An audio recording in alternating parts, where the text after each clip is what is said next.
नमस्कार दर्शक बंधु शुभ सकाळ। आज हूँ मार्च मास 8 तारिख शनिवार। चलतु जाना कि देश विदेशर बचा बचा गुरुत्वपूर्ण खबर। जदि आपण मैंने पर्यंत वीडियो को लाइक करना वीडियो को लाइक कर चैनल को सब्सक्राइब करी कमेंट माध्यम जनातु आपण मैंने आम वीडियो केउं जिल्लारू देखुछंती। ग्राहक पाई खुशी खबर एबे एतिकी टंकारे मिलिबो एलपीजी सिलेंडर गैस। दर्शक बंधु घरोई एलपीजी गैस सिलेंडर मूल्य लगातार वृद्धि हो चलती। वर्तमान गैस सिलेंडर मूल्य पाखापाखि 1000 टंका एमिति लोक मैंने बहुत चिंतित अच्छा किंतु वर्तमान समस्त खुशी खबर आछि। कारण वर्तमान आपण गोटे गैस सिलेंडर मात्र 633 टंका 50 पैसा किनिपारे। सुभद्रा योजना को नहीं आसला बड़ी खुशी खबर। आज 8 तारिख गोटे पर्यायर समस्त को मिल सुभद्रार द्वितीय किस्ती। प्रभात परिडा जहाँ सूचना देते मार्च 8 तारिख में गोटे पर्यायर समस्त को मिल सुभद्रा द्वितीय किस्ती। गोटे दिन में 5000 कोटी प्रदान करेंगे सरकार। ब्रह्मपुर स्वतंत्र कार्यक्रम में द्वितीय किस्ती टंका प्रदान करा जिवो। सुभद्रा दीप जालिबे महिला। सुभद्रा दीप जालिबा को आह्वान देले उपमुख्यमंत्री प्रभाती परिडा। आसिला खुशी खबर एते कमिजिब पेट्रोल दर। जानतु आज दर भारत में खूब शीघ्र पेट्रोल और डीजेल मूल्य ह्रास पाइपारे।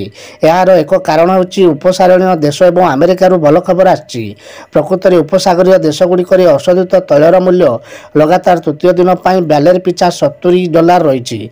अन्यपक्षे अमेरिका अशोधित तैल 2 दिन पर बैलेर पिछा 66 कारोबार होता देखा जायछि। एप्रिल 2 रे हेबो खड़ीचुआ। राज्य में आरंभ होगा जाउछि शिशु बाटिका। एप्रिल 2 तारिख में हेबो खड़ीचुआ। नूतन शिक्षा नीति 2020 अनुसार राज्य में आरंभ होगा जाउछि शिशु बाटिका। एने एक्सरे सूचना देते विद्यालय और गणशिक्षा मंत्री नित्यानंद गंडा। 2025-26 शिक्षा वर्ष को प्राथमिक विद्यालय और द्वितीय शिक्षा नीति 2020 कार्यकारी करने स्वरूप ओडिशा 2 एप्रिल 2025 समस्त विद्यालय में प्रवेश उत्सव और खाद्य छुआणी शीर्षक एक अभियान आरंभ करेंगे। खुलुनी राशन कार्ड पोर्टाल दौड़ी दौड़ी निहत हेले आशायी। साधारण बटन अवस्था विभिन्न कारण बाद पड़ता और नुआ योग्य हिताधिकारी को सामिल करने 4 दिन तलू राशन कार्ड पोर्टाल शुभारंभ होगा किंतु विडंबनार विषय पोर्टाल खोलुनी जहाँफल आवेदन करने को आसी हताश होती दूर दूरांतर आसुवा वृद्ध वृद्धा दिव्यांग और गर्भवती महिला माने। आसिला मैट्रिक रिजल्ट डेट। हाँ दर्शक बंधु मैट्रिक परीक्षा देते आपण खुशी खबर।